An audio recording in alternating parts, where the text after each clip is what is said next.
Namaste, my good people. My name is Kathy Patton. And my name is Odell Montgomery Cooper, and we are your hosts for Interruption Disrupting the Silence. Welcome back.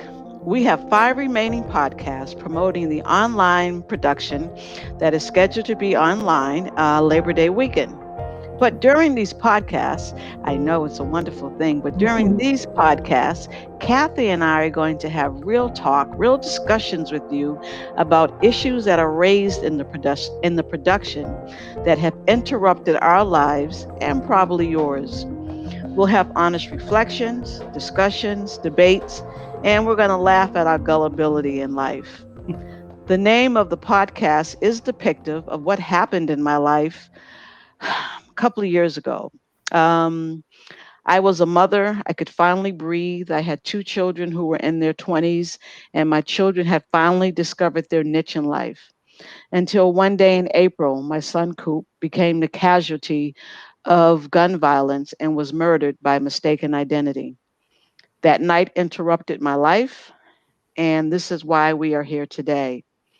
We invite you to review our first podcast where we summarize the production of Interruptions Disrupting the Silence. And what we're going to share about is I learned much about myself and the importance of listening to my body. It's important for me to share my journey with you of how I learned to break the silence of my inherited traditions to be quiet, to be silent, and the societal stigmas about mental health so that others can do the same. Thank you, Odell. And I shared how my life was interrupted when my child was diagnosed with autism. Before we get started, though, I'm going to ask that you please press the like button, download and share this podcast because someone you know may need to hear it.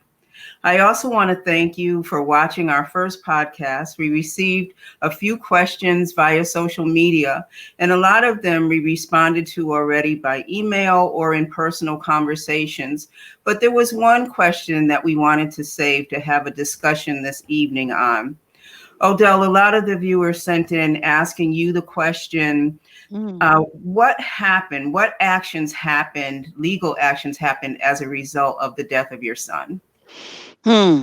Good question. Currently, my son's case started off as a state investigation, but now it's open and it is a federal investigation. So explain to us what does that mean between the state and federal? How did that happen?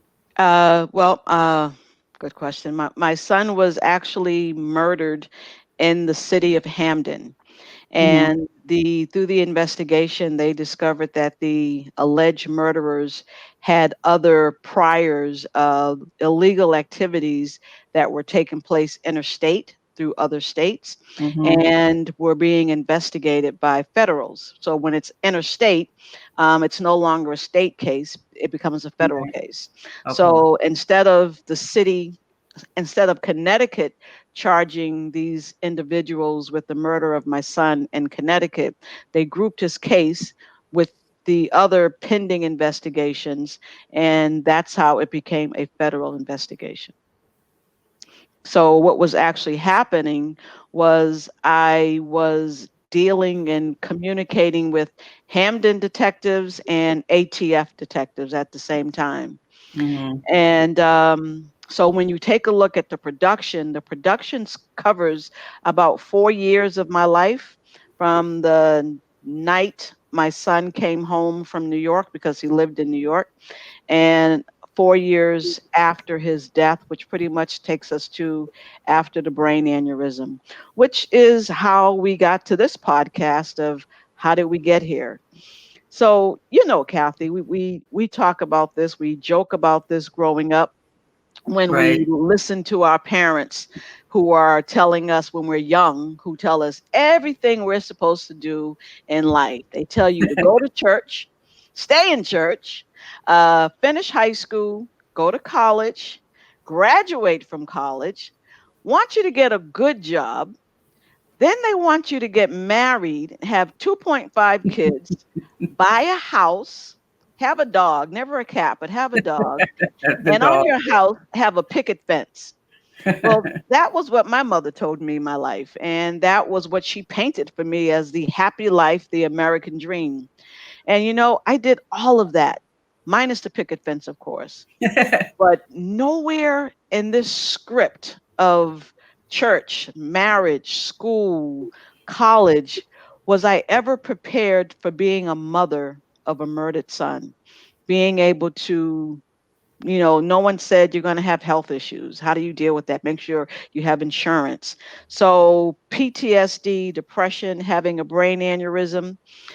So, I asked myself, how did I get here? Right. And Odell, thank you. And well, good thing for our parents and our elders, because luckily we're still in church, right? Yes. So that that's really, for me, that definitely has helped me get through Yes. the trauma that I've gone through. And I hate to, for me, I hate to use the word trauma because I feel that some people compare, like, how do you say having a child with special needs is considered a trauma when you talk to Reverend Odell, who actually lost her son to the gun violence. But when I'm talking about it, we're talking about tragedies and interruptions of life. And so when I share with you in my stories that I heard the same thing, that you go to church, you grow up, you get married. I just celebrated 34 years of marriage with my husband this past weekend. Congratulations. Thank you, thank you. And we were college sweethearts. And so when we graduated, we got married, and we had both had really, really good jobs, and we had the 1.25 children because we hadn't had our daughter yet, but she was on her way. And so my life then got interrupted when we actually learned initially Mm, that she had developmental delays. And that's how she was labeled early on. And it wasn't until she got a little bit older that they diagnosed her as having autism. So it mm, was difficult. I don't want to paint a picture. I think, we are going to talk more about this in our next broadcast, but it was a difficult time. It was a difficult journey. I'm I know sure. that when we're growing up, that sometimes when we come to that crossroads in the road and in our journey, that we know we're supposed to take the right road, but we go left, right? We're young and Left, right. we're testing it out. Say, well, what Yes. happens if I go left, right? But in Yes. this journey with my daughter, it was different because I did come to many, many crossroads. And honestly, sometimes when I got there, I just stood there because I just didn't know which road to take. I stood there and cried. And that's our life. That's the American life. We all come to that crossroad and we ask ourselves, how did I get here? And this is our story, but for generically, some of our listeners could be listening and saying, how did I end up in this relationship? Or without that relationship, Yeah. Or how did I end up in this job? or not in that job, Yes. Or like and me, without a job, supposed to be in Connecticut for 3 years. So I'm saying, how am I still living in this state? not only in this state, but in this state during a pandemic. Yes, that has now been labeled a hotspot. So if you leave, you need to be quarantined for 14 days. Mm. So it's an interruption, and we're all dealing with an unexpected interruptions. I wasn't prepared to have a child that society actually deems less than perfect, although she's perfect to me and always will be. So you're Yeah. right. We're not prepared for these interruptions. And you, Um, we're never prepared. Life doesn't prepare you for interruptions, even happy interrupts, because you still have to try to adjust to figure things out. You say less than perfect. You and I have something in similar because my son's death is deemed by police and by society as being it was a black on black crime. So right? therefore, black on black crimes are people are immune to those crimes, and therefore they continue to happen. And what we discuss in the production are different factors that led up to my brain aneurysm, different layers of stress. And this was one of them. When I found out that my son's case a year later had been shifted from a state investigation to a federal investigation, I had ATF detectives in my house, and the Hamden detectives in my house. And what they discovered was new information. A year later, they're sitting in my living room and they're telling me from their investigation, they discovered new information that Mm-hmm. mothers, Kathy, who they spoke to a year ago, were dishonest and withheld information that could have made a difference in my son's case.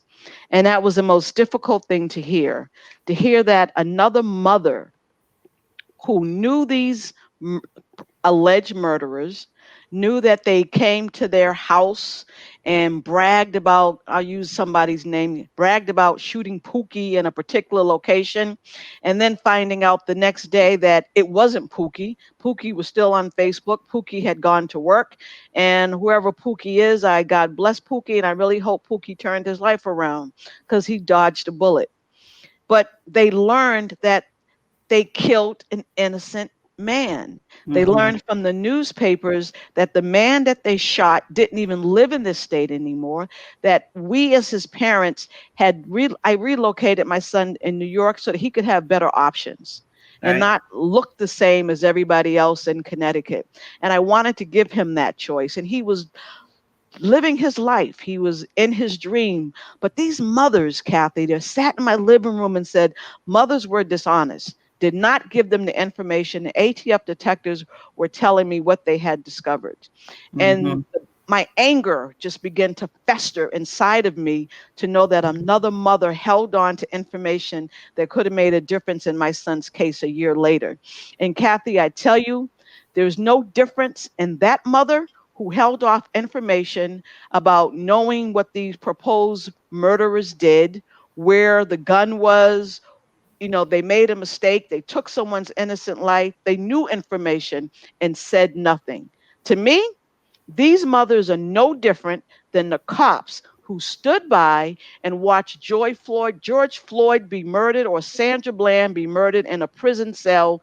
They're no different than these individuals, these cops who were investigated and said nothing, who kept their mouths shut, who knew time after time these same police officers had done this before and said nothing. These mothers are the same mothers who are probably going out protesting Black Lives Matter, wearing shirts and protesting and signs in their yard, going on Facebook posting.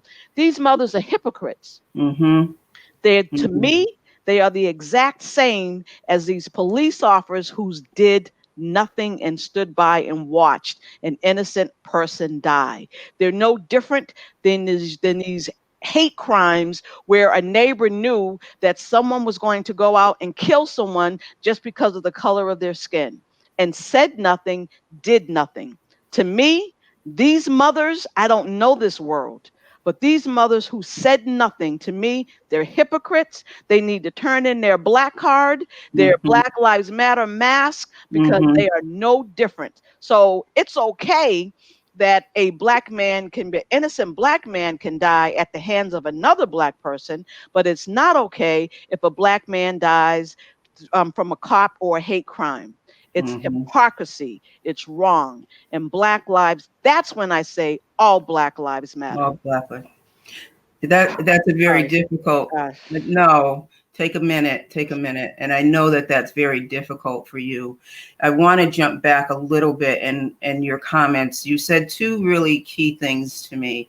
You said you moved your son to New York because you wanted him to have a different life.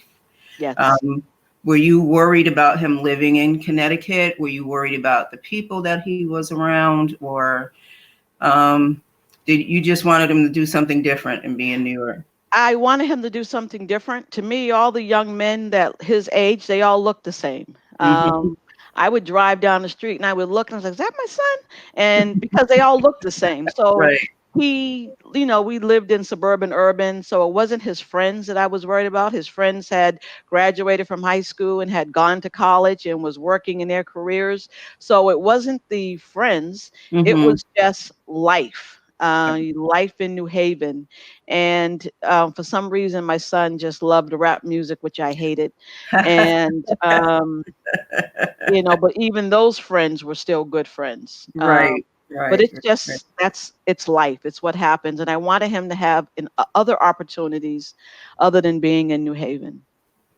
And the other key thing, all Black lives matter, right? And so Yes. you have these mothers that sat back and just watched, and they knew the truth. Did you know them at all? No. I didn't know any of the mothers who withheld information. Mm-hmm. The detectives told me a year later that they discovered these mothers that they spoke to withheld information, didn't speak the truth, and were going back to investigate. Okay. So I don't. Did you ever watch Scandal, Odell? Who didn't watch Scandal? Who Come didn't on. watch Scandal? Who didn't watch Scandal? I Yes. know, I know. Who didn't? You're right. That was a silly question. So Uh, I'm asking you that in August 2014, as you are aware, an unarmed Black teenager was shot by mm, a white police officer in Ferguson, Missouri. And there was outrage, much like what we're seeing today as a result of the death of George Floyd.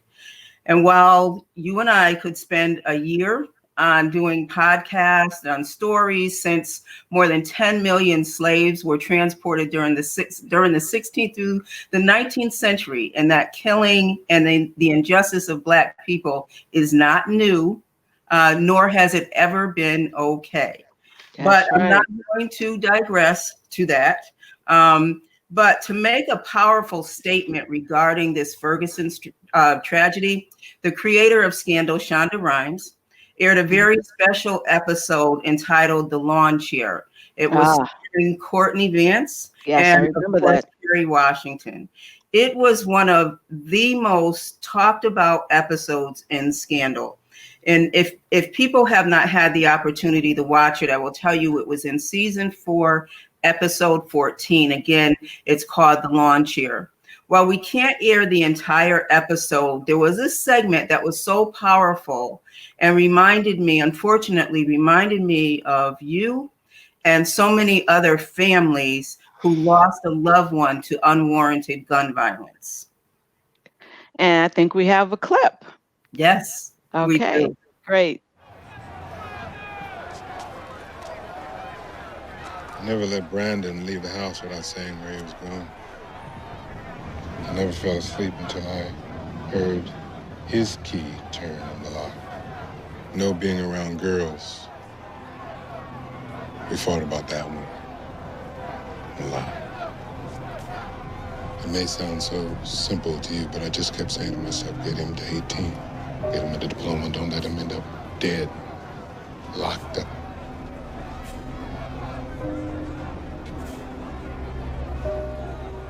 There was a thrift store down on Browning Road. I used to buy Brandon old portable radios, TVs,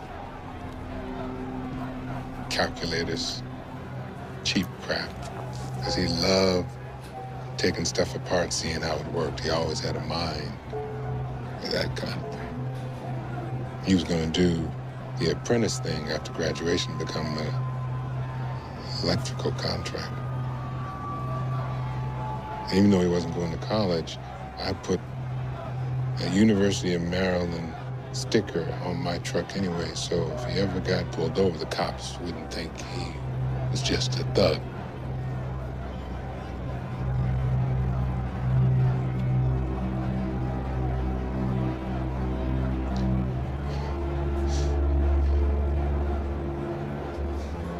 Without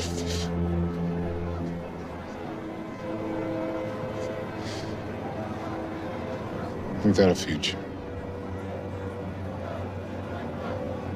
All that. And there he is, laid out in the cold street, dead. We're gonna get to the bottom of this. And then you can bury your son. That sounds real good, Miss Pope. But you and I both know that this only ends with me dead or locked up. Because that's just the way things go around here.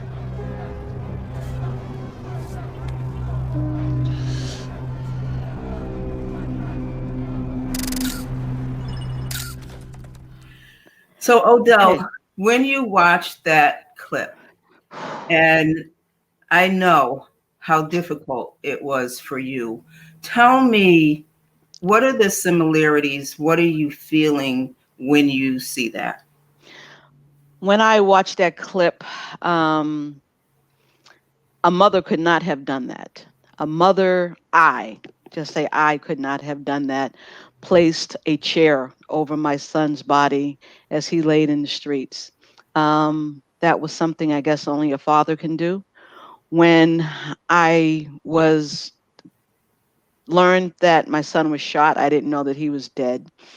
Um, that I learned that when I arrived at the crime scene, his body was still lying on Dixwell Avenue. And I was there, his body was there. And I was later told that I let out a screech, a cry that my family said they'll never forget, that just shattered their hearts. And to just know that my son died alone. Mm-hmm. And one, he died, but he died alone and he died on the streets. So I don't think a mother could have done that, could have performed that role. Mm-hmm. And if you think about COVID-19, how many people could not can't be with their loved ones are dying alone. You Right. can't comfort them, you can't be with them. And that's hard. Yeah. That leaves a hole in your heart that just can't be filled. And knowing that my son died alone and his body was lying on the streets left a hole, still leaves a hole in my heart when I think about it. And there's only so much that I can think about when I think about that night. And thank you. I know it's so hard for you. And if I haven't told you, I just so appreciate you sharing your story, because I know this has not been an easy journey for you. But even in watching that clip, and he is laying on the ground, and I think what goes through my head is, what was he thinking, like, Mm, beforehand? Like, how is this happening to me? How did I get here? how did I Right? get here? How did I get Um, here? as I just listened to the clip again, I heard him say, I did everything right. Yes. I did everything right. And that's what I did. That's what Mm-hmm. I thought I was doing. My son graduated high school, had gone to college, and he wasn't college material. I'm like, no, I'm not wasting my money. You're going to go to New York. You're going to go pursue your passion and not the dream that I want you to have in terms That's of right. college. So college for me was different than his path. So he was in school, at a music school and working, and discovered his niche in life. And it cost me an extra job that I needed to work to help him to stay in New York. But to me, he was safe. He was with family and he was doing well in his career, which you'll learn about when you see the production. And I thought was doing everything right. Mm-hmm. And the part that aided me for a very long time is that I asked my son to come home. There was an event at the job, and my daughter was in the culinary school. There was a friends and family day event, and she wanted her brother there. Oh. Um, I changed the original date he couldn't make, and I changed the date to accommodate his schedule. And when he came home on August 23rd, I changed the date, and that was the night that he was murdered. So for years, that guilt aided me Mm-hmm. in saying if I had did everything right, what did I do wrong? Was it my fault? Mm-hmm. How did I get here? How did I get here? Why did I change the date? Why did I do this? Um, I question myself, I question everything. And I blamed myself Mm-hmm. because he was home at my request. So I thought I was keeping my son safe by having him in New York. And in New York, I thought he was safe until he came home. And I'm going to get back to asking you about the mothers, but I want to go a little bit more into what you were just talking about, because even in the clip, you can see the anguish on Mm, Courtney Vance's face, and I forgot the character name that he played, but just the anguish of it, to say that I lined up everything, right? yes, I, yes. I brought him old broken up radios or computers or something that for him to fix, and I would watch when I wouldn't go to sleep until he came in, and I watched where he would go and all of that. And so it leads back to the conversations that we have to have with our sons that are very different. And in our communities, we start these conversations very early to say that we are concerned. And then again, now you look back and you say, this is why I had to have these conversations. I don't think we ask ourselves these questions. But Mm, as you said, how did I get here? What happened to me? What happened that you are sitting there and hearing from the police that, and just another mother knows something about this case and said nothing. I don't nothing. understand it. How did we get here in our communities to do such a thing? How did she get there? How did that mother make that conscious decision to say, yes, I have this information, and although she is hurting, I am going to protect my child and not Yes. share this information. And in reality, you're not protecting your child, because your child's in a life that they shouldn't be in. And so it's more dangerous for him to continue on that path. But what in terms of that staying silent, how does this play to you wanting to share your story? You mentioned something that I've gotten to discussions with family and then people I know and others I don't know is, do you we know that people of color, we're not safe talking to police. Right. That's clear. We can see that today, that what's going on. And it's never to say that you risk your child's life for another life that's gone. That is Mm-hmm. never the case. But if that's not the case, if your child's life is not at risk and you as a mother have information that you need to share and you don't, then that's disrespectful.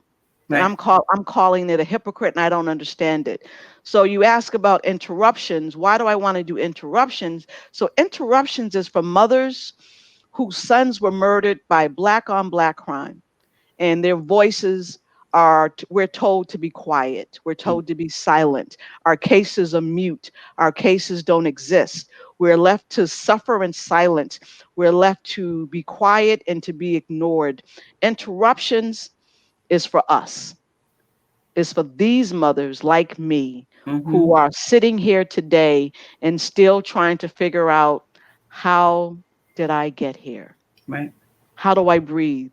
So for me, I decided not to suffer in silence. That's why we have interruptions, disrupting the silence. And I'm trying to help other mothers to say, we shouldn't be silent. We can't be silent. Our mission, our goal in life is to disrupt this silence on our pain. We may be ignored by society, ignored by police, and these black on black crimes may become immune to us. But as mothers, as women, we need to find a way to heal ourselves. And that is the importance of interruption, to say, you've got to find a way to heal yourself and to speak up, and that our lives matter too. Thank you, Odell. And you're so right. I'm so glad you said that, because one of the reasons why I advocate for children with autism and disabilities in general is because so often when we were told, when we were growing up, we were told whatever happens in this house Stays does in this house. stays in this house, right? And Absolutely. so you didn't go out of that house. You didn't talk about your issues. You handled it within the family, and sometimes not even all of the family, right? And you definitely didn't talk to the neighbors about it. And what it's done to us is that it hasn't taught us how to really deal with problems that come our way. We weren't prepared for this. I wasn't prepared to have a child that had special needs. I didn't learn what happens if that journey gets off kilter, right? And Yes. so we have to learn to go outside of our homes to talk about this. And I advocate because not only it's important for us to talk about it with each other in our own communities, but we have to advocate because we Yes. shouldn't have other people making decisions about what happens to our children. That is true. Advocacy is important. And, yes, we're taught, to don't air your dirty laundry. You keep everything inside of your house. You don't secrets that you take. Now, there were some secrets that I'm taking to my grave. Those are the Girl, things you had no business doing. girlfriend secrets that I'm taking to my grave. But, you know, that situation is not one of them. And No. what I had to fight through was asking for help, was breaking through pride, letting go of my pride and saying, I need help. Yes. And accepting help was the most difficult thing I ever had to do. And it made a difference in my recovery, saying that I can't do this myself because the pain is so deep and is so Mhm. heavy. And the night my son died, a part of me died. And then this hole in your body that you're trying to fill. Mhm. And you can't drink it away. You can't fill it with alcohol. You can't fill it with weed or any other, can't sex it away. You can't do anything, can't pray it away. There's No. nothing. This hole is there and you just can't fill it. And that's when addictions kick in. And I go through that. We'll talk about that later on. That I did have addictions, and people go, "What do you mean you had addictions?" And there are different levels of addictions. And I'm sitting at a bar, I'm doing happy hour, and that's Right. my addiction. Right. And my daughter was doing something different. My son's best friend Marcel was doing something different. And the great thing is that not great thing, but we all eventually said, I need some help. And we talked about it. And to this day, my family, we have not talked about it. Outside of my daughter, my external family, my sisters and cousins who were there that night, we haven't talked about it. Mm-hmm. It has remained silent. So I went through what I went through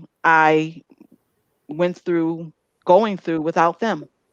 Mm-hmm.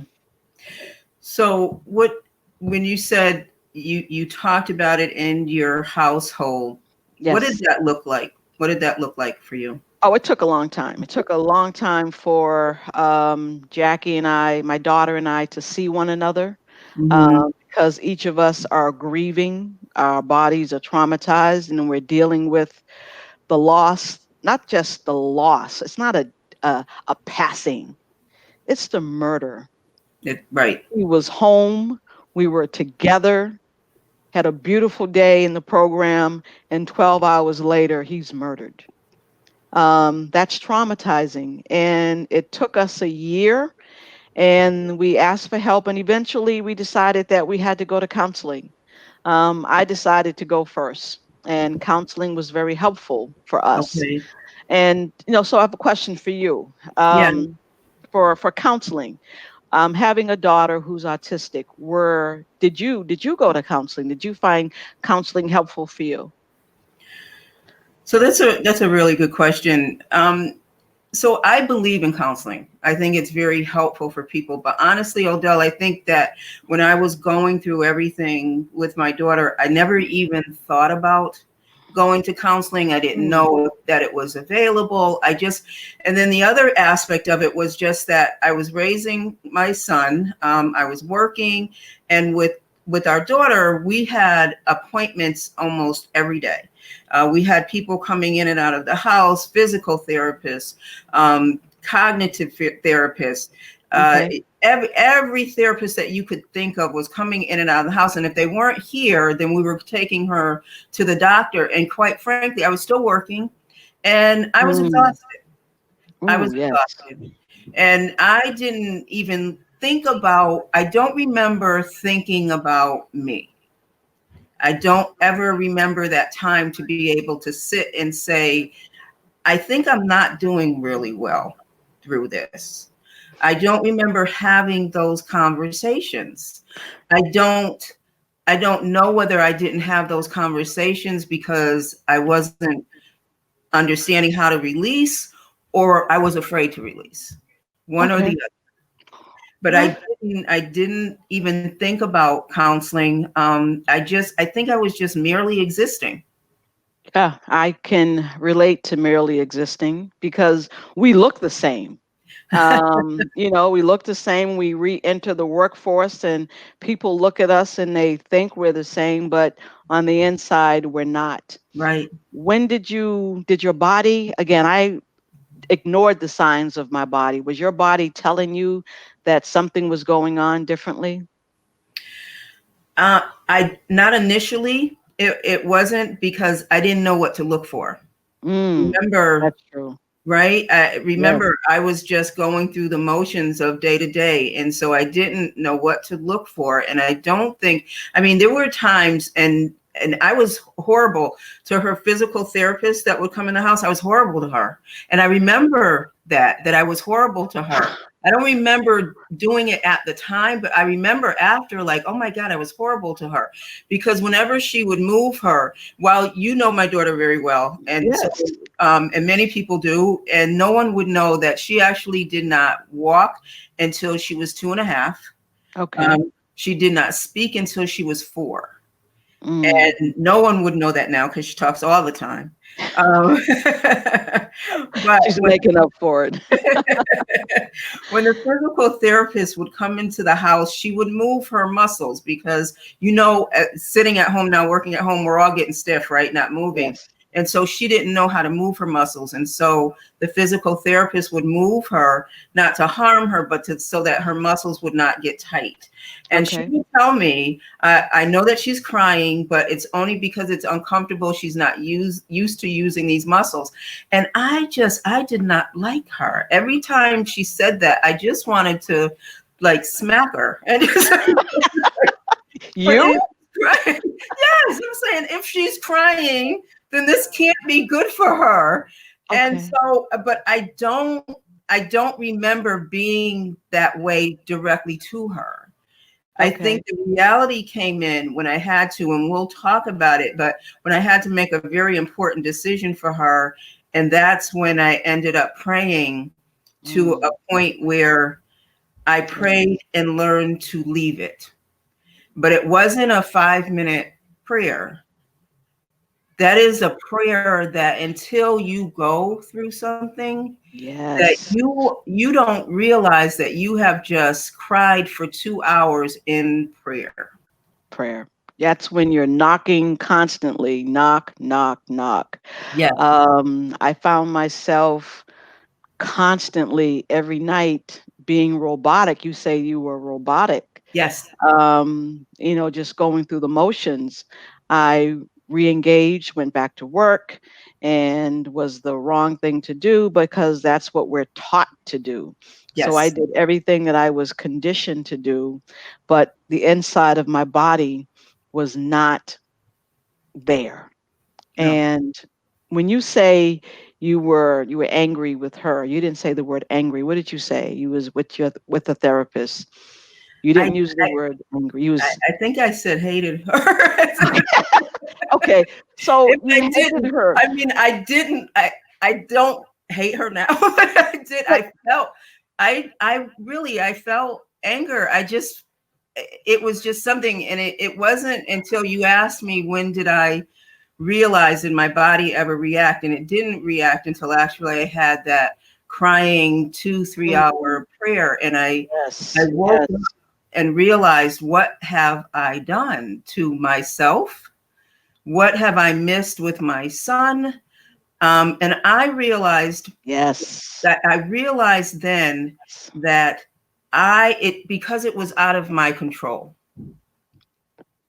That's the hardest thing I had to deal with. It was something in my life that was out of control, and I hadn't learned to deal with that.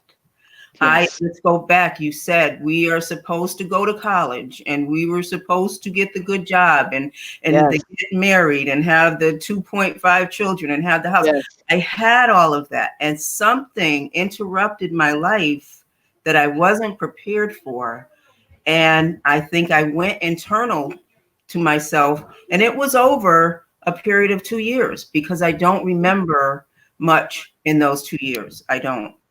And in those 2 years, Kathy, did you blame yourself, re-examine something that you did that you should have done? Did I eat something? Did I take them to the wrong doctor?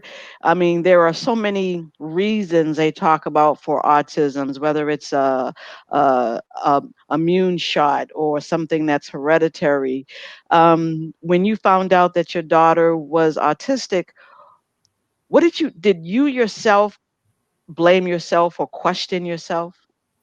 I think initially I did. I said, did I do something wrong? Did I harm her in Mhm. any way? Initially, but Initially. when we were going through the multiple doctor's appointments, and she was tiny, she was really, really tiny. There was one appointment that my husband was with me, and they took a tube and had to put it down her throat and Ooh. into her nose, down her throat. And my husband wouldn't let me stay in there. And he pulled me aside and said, this is it. Whatever happens or doesn't happen, we're going to deal with the situation as we have been given by God. And from that point, I think I didn't allow myself to question anything, because I listened to what he Mm. said, and I dealt with it. We dealt with it as we were given it. And we trusted that God did this for a reason. Yeah. But I want you to be clear that it sounds so easy. I'm saying it easy now, Years right? years later, we can say this. Years later, Yes. we can look back and reflect on our life's interruptions. Um, and you're correct. I apologized for not being able to keep my son safe. Yeah. And it took me a long time to realize that I couldn't keep him safe, Mm-hmm. that I couldn't. It was Um, out of your control. it was out of my control. And what was going to happen was going to happen. My son Coop told me a story that he was in New York, hanging out at Central Park with some friends, and officers came over to them and started questioning them about, what are you all doing, selling drugs? And I know I prepared him and talked to him about how to talk with cops, what to do. And he said, we're not selling drugs. Look at those guys over there. Those are the ones that are selling drugs, and they're selling it in front of you. We're just sitting here having a beer on the bench.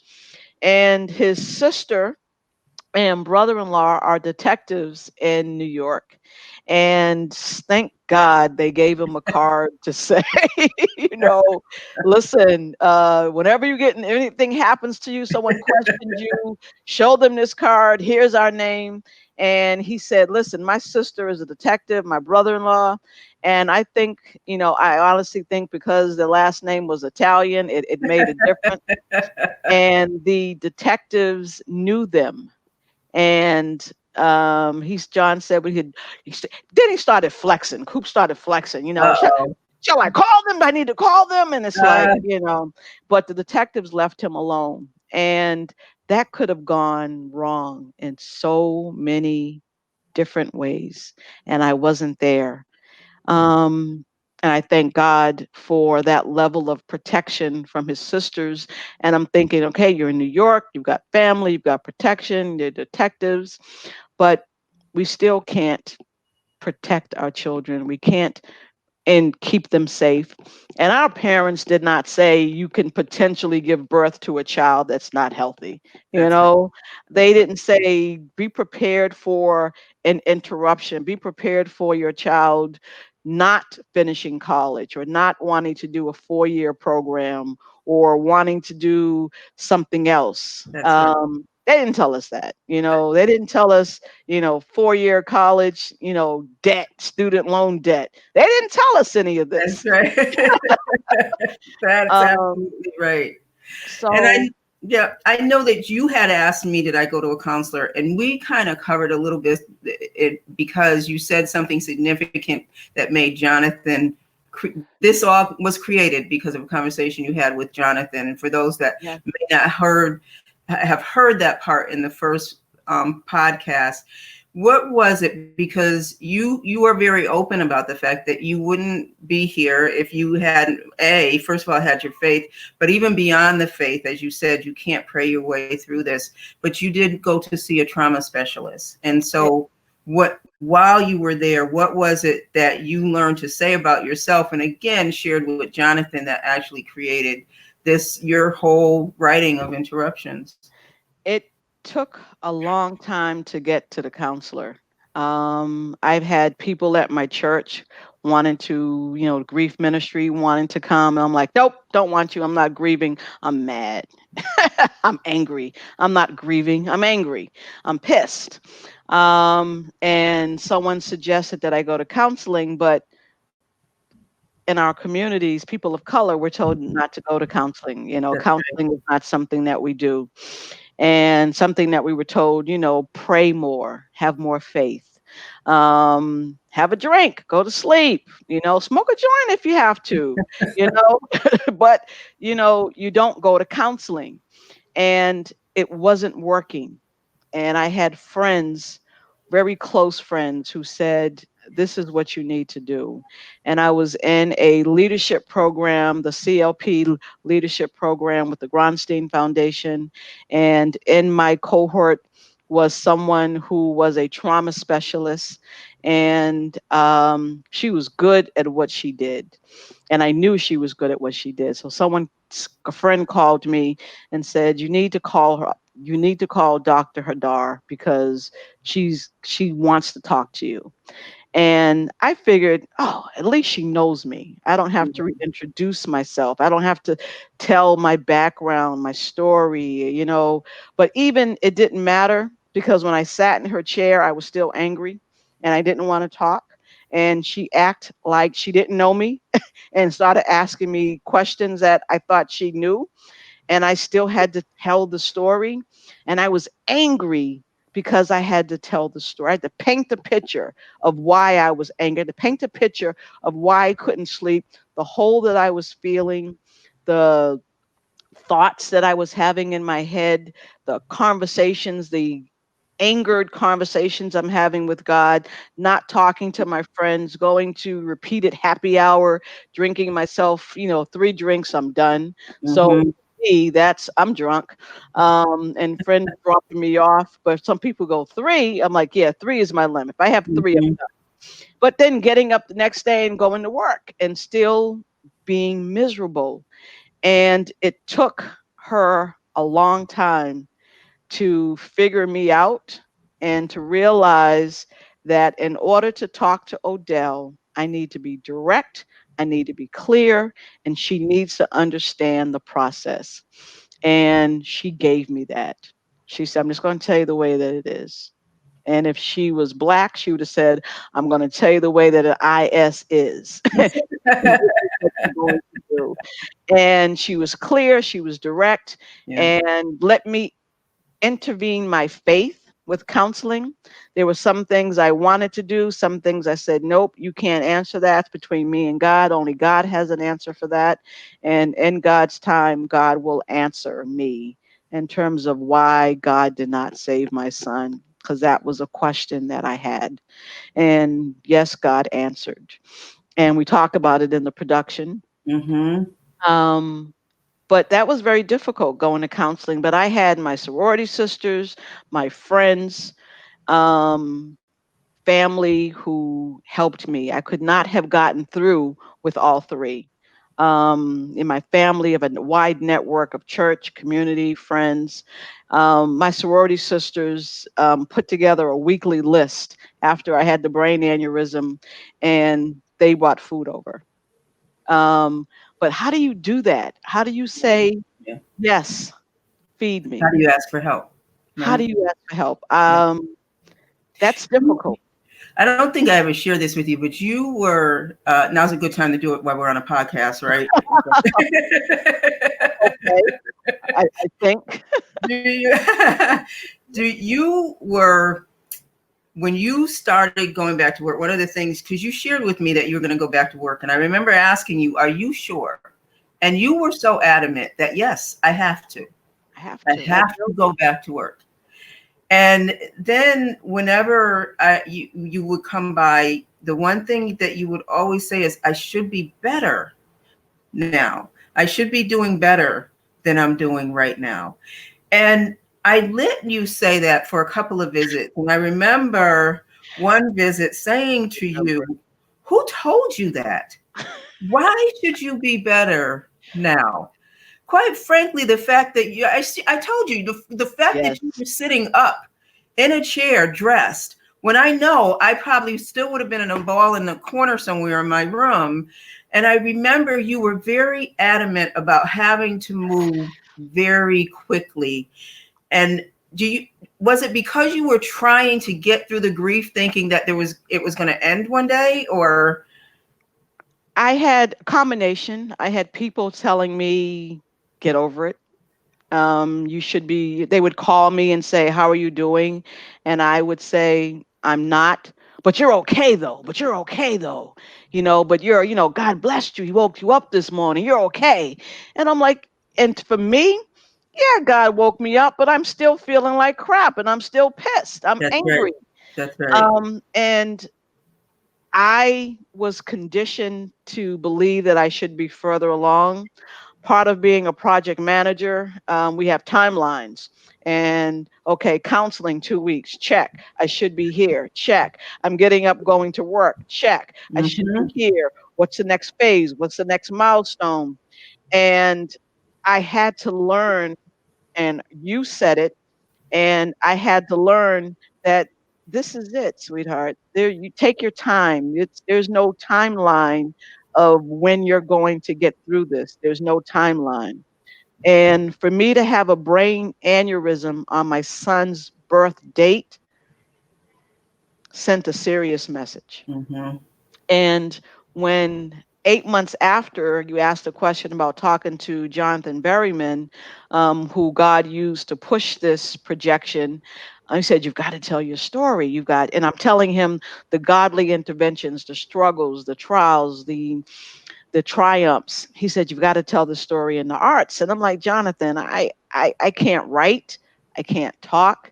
I could only communicate for, literally talk 10 minutes a day. And it felt like I had been talking for 14 hours and I was exhausted. Mm-hmm. And I just wanted to be better. I wanted to be further along. And I had to learn that I was going through the motions. And even though I was in counseling, I still did not listen. I'm Yeah. hard-headed. I'm hard-headed. You are. I will say that. Yes. I'm hard-headed. Anyone that knows me, I'm hard-headed. But I've learned I'm getting better. I'm getting better. I'm getting better with that. But I have a question for you. Take it away from me so that I'm not crying here. But if I cry, I'm going to cry. That's okay. That's healing, right? Yes, it is. Now that we're in COVID-19 and you have your daughter who's here and you have a routine set up, how have you had to adjust with this pandemic and having a child with autism? It's funny you asked that because it was supposed to be this wonderful special. As a matter of fact, one of my sorority sisters had sent me a text that day because she knew I was struggling with having my daughter home and her being out of her routine. Because as anyone knows, raising a child with this disability and autism, consistency is really key. Yes. And so when her routine was interrupted, then that again was another interruption. Okay. So I watched this special that was coming on and I thought, okay, great. They're going to give us some hints about what to do. It was specifically parents who had children with special needs now living at home and having them at home during the pandemic. So I moved everything. I made sure I was in front of the television when this special came on. And the only thing the special reported on was that there's parents at home that have children with special needs and they're dealing with them during the pandemic. And I'm saying, well, I knew that. I That thought was it? no, that was it. They showed different families that were going through it. And I'm saying, okay, but I thought there was going to be some helpful information here. And so I went back to what I do, prayed. I took a minute, I recentered myself and recognized how do I now make her day look as normal as possible so that her life is not interrupted. Because having her be where she is now in life, it took a long time to get her there. Okay. And to be able now to go through the pandemic and also try and explain to her what the pandemic is. My daughter also, I know a lot of children with autism, there's varying levels, but my daughter is very social. So she doesn't have a problem being around people and she loves to hug. Now, Yeah. how did I have to explain that to her that you can't do Can't that? hug. You can't hug. So we have like the social hug where we go like that, the distance hug. But it's an everyday. If we're going out, we have to share with her, you can't hug. Remember, you can't hug. But it hasn't been easy, but we're making it. We're making it.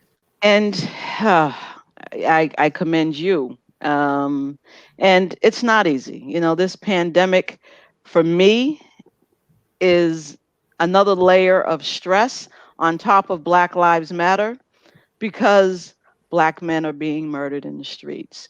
Yes. And my situation, I don't get to see my son's murder played out on social media, on YouTube, on the news repeatedly. Right. And that would be even more traumatic. So for me, watching that, I have to disconnect. Yes. I couldn't watch the video of George Floyd being murdered because I thought of my son. And I couldn't watch certain movies. I still can't watch certain movies because they're triggers for me. Right. And being in the pandemic, I'm watching Andy Griffin and, silly shows that I've seen before, something to make me laugh. And I'm reading more, but something different. And so that's what we ask ourselves. How did we get here? How did we get here? How do we get here? Um, and I know talking about this is uncomfortable. And Kathy, I thank you for hosting this with me. My daughter was very adamant that I could not do this alone. And she says, you cannot do a podcast by yourself. So find someone. And I just thank God that you said, I'll do it with you. And it was like, yay. So thank you, Thank because as you. I'm sitting here doing this, I could not do this by myself. So we're coming to the end of our production, our conversation on how did I get here, and see next week. What's going on next week, Kathy? Yes, we will have our third podcast. It's called A Mother's Cry, Yes. and it's not what people think. No. So we want them definitely to tune in. They'll be pleasantly surprised. And we'll also have a guest, Tamja Gray, who is a licensed clinical social worker. She's worked with many families and individuals through situations of trauma as a result of negative societal and or family impacts. So we're looking forward to having conversation with her. And so am I. I'm good. And she's a sorority sister. I was just going to say, I think this is just, you're after me for some reason. Listen, I'm like, okay, this works out well. That works out well. She's we have awesome, though. I'm really excited about Tam, and I have been friends for many years, and I've watched her work, and she's just wonderful, wonderful therapist and a great person to talk to. Oh, great. I'm looking forward to next week. And we planned this. And I know Mrs. Hill, who prepped us, said, please don't have all these podcasts that are going to make people cry. That's right. That are just depressing. You got to be uplifting. So trust me, next week is not And you're going to cry a little bit, but you're going to cry from laughing sometimes. So we're not going to give next week away. We ask you to come. And if you want to learn more about interruptions, you can download my digital easy card. See, the pandemic, I had to go out and buy a digital easy card. So you can text INT to 64600 and download the digital easy card, and they'll ask you to put in your email address so that I can have it. So again, you can text INT to 64600 and download my digital easy card, save it to your Android, your iPhone, or you can go to my website, which is the number 2 reinventyourself.com. The number 2, reinventyourself.com. And you can learn what interruptions is doing in the community, how it's growing. You can donate as we are starting our fundraiser campaign next week.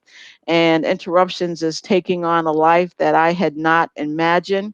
But when Jonathan came to me and said, "This is what you need to do," when I said no, and I knew that this was God's will, That's right. and we're just being obedient and following God's will.